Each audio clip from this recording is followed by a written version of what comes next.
On May 13th, 1985, when the city of Philadelphia dropped a bomb on our house, killed 11 people, 5 of them were children, and then took our house from us through eminent domain, which we're still trying to fight to get back.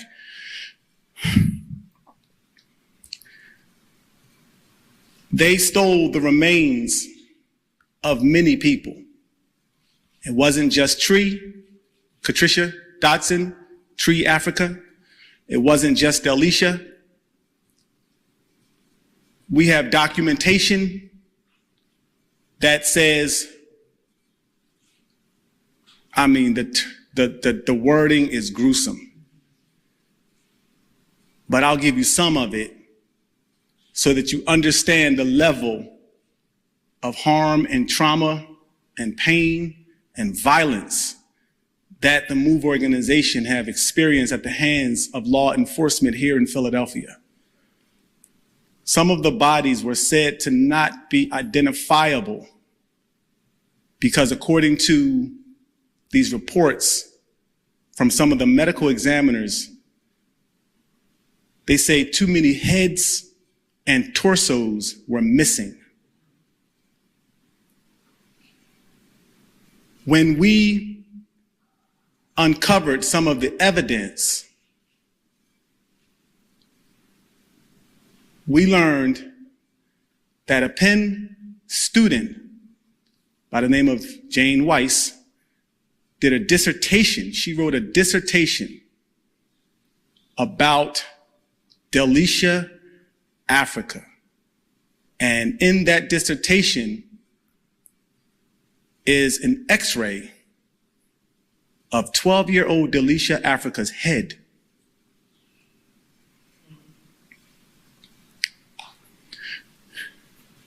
In 2021, when the city and Penn said they were going to do all they could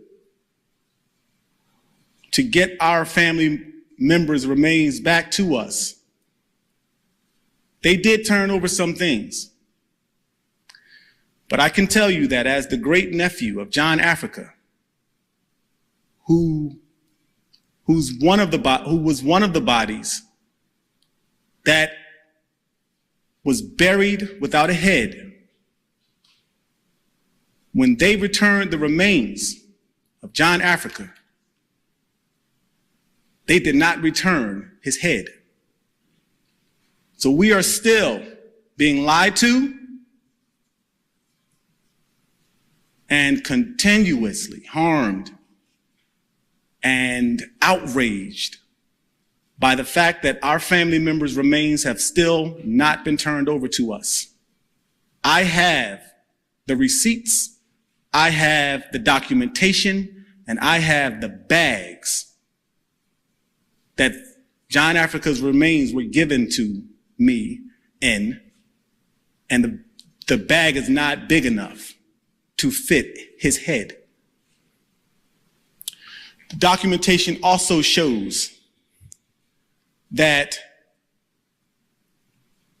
the remains of the people that are headless, it was not caused by a bomb.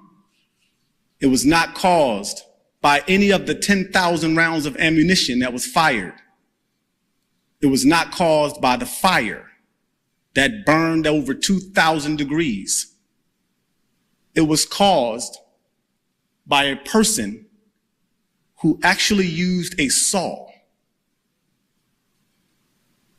to decapitate John Africa.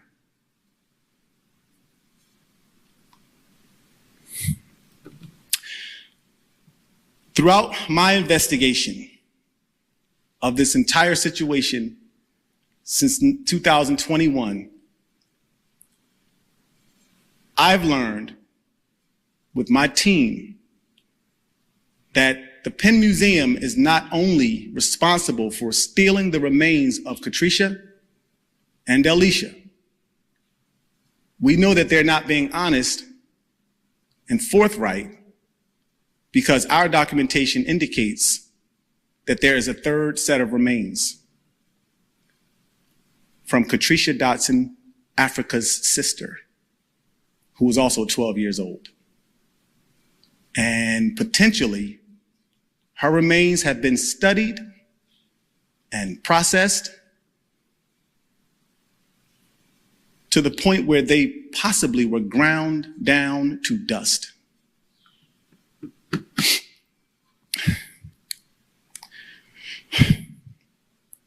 I read on the news and on social media that there was an activist named George Conscious Lee.